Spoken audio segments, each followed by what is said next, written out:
Les EMR, c'est un domaine assez vaste. Et en Normandie, on se focalise essentiellement sur l'éolien offshore, qui est un moyen de récupérer énormément d'énergie. On a des grandes capacités en recherche sur ces domaines, et des domaines très variés. L'étude hydrosédimentaire, c'est-à-dire l'interaction de la houle avec le fond sédimentaire et ou des structures posées sur le fond.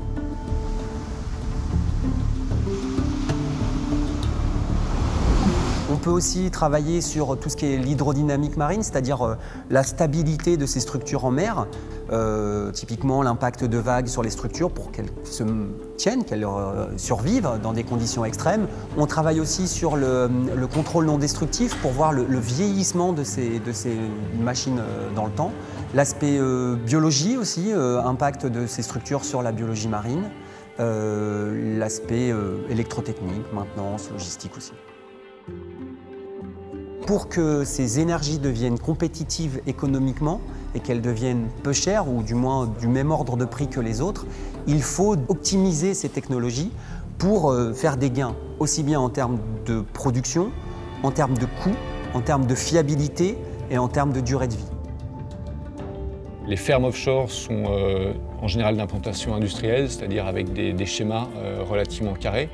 Et suivant certaines directions, on a des pertes sur les éoliennes qui sont derrière d'autres, qui sont masquées par d'autres.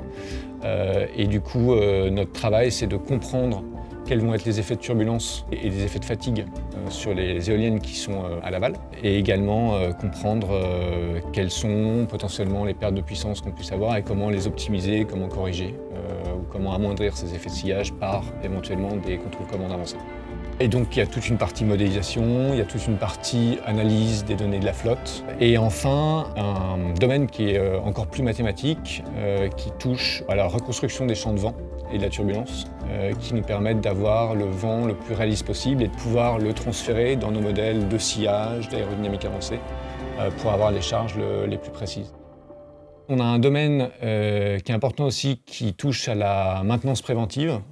Ça nous permet de détecter, suivant les vibrations, le contenu vibratoire de certains éléments, quand est-ce qu'il faut éventuellement changer un composant ou resserrer tout simplement un boulon à un endroit, enfin, là où on voit en gros des déviations de fréquence.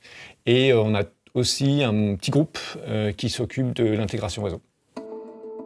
L'objectif, c'est de permettre de faire les produits, donc en gros des pales de plus en plus grandes qui vont rester stables. Donc il y a toutes les chaînes de calcul qu'on met au point.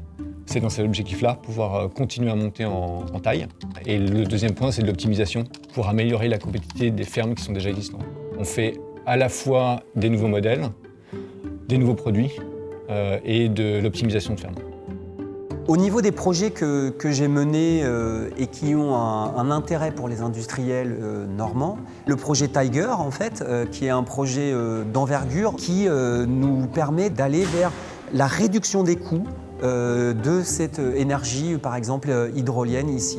Et aussi aller vers du dérisquage lors de développement de nouveaux projets, de plusieurs entreprises qui veulent faire des fermes pilotes hydroliennes en Normandie et notamment le Raz Blanchard, qui a un très gros potentiel, un des plus gros en Europe et dans le monde.